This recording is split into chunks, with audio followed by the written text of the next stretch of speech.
Hi guys, this is Telangana అమ్మాయి. కాళేశ్వరంలోని సరస్వతి పుష్కరాలు. కాళేశ్వరంలో సరస్వతి పుష్కరాలు అనేది 12 ఏళ్లకు ఒకసారి వచ్చే పవిత్రమైన ఉత్సవం. సరస్వతి నది అంతర్వాహినిగా ప్రవహిస్తుందని నమ్మే త్రివేణి సంగమం, గోదావరి, ప్రాణహిత, సరస్వతి నదుల కలయిక వద్ద ఈ పుష్కరాలు నిర్వహిస్తారు. ముఖ్యంగా ఆంత పుష్కరాలు అంటే పుష్కరకాలం ముగిసే చివరి రోజుల్లో జరుపుకునే వేడుకలు. 2025లో జరిగిన సరస్వతి పుష్కరాలు. ఈ పుష్కరాలు మే 15, 2025 నుండి మే 26, 2025 వరకు 12 రోజుల పాటు జరిగాయి. ఈ పుష్కరాల యొక్క ప్రాముఖ్యత: బృహస్పతి మిథున రాశిలోకి ప్రవేశించినప్పుడు సరస్వతి నదికి పుష్కరాలు వస్తాయి. ఆచారాలు: భక్తులు సంగమ నదిలో పుణ్యస్నానాలు ఆచరించి పితృదేవతలకు తర్పణాలు వదులుతారు. సరస్వతి దేవికి ప్రత్యేక పూజలు మరియు హోమాలు నిర్వహిస్తారు.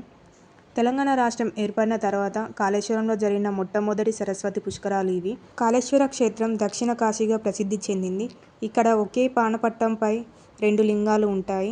కాళేశ్వరుడు అంటే యముడు, ముక్తీశ్వరుడు అంటే శివుడు ఉండటం విశేషం. ముక్తీశ్వర లింగానికి 2 నాసికా రంధ్రాలు ఉంటాయి.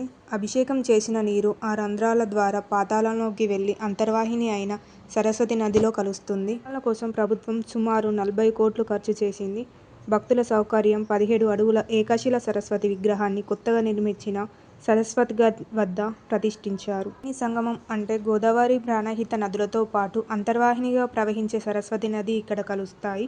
ఈ సంగమ స్థానాన్ని గుప్తకామిని అని కూడా అంటారు. ఈ పుష్కరాలలో సరస్వతి నవరత్నమాల హారతి వారణాసి, కాశీ నుండి వచ్చిన పండితులచే ప్రతిరోజు సాయంత్రం నది తీరాన అత్యంత వైభవంగా ఈ హారతిని నిర్వహించబడింది.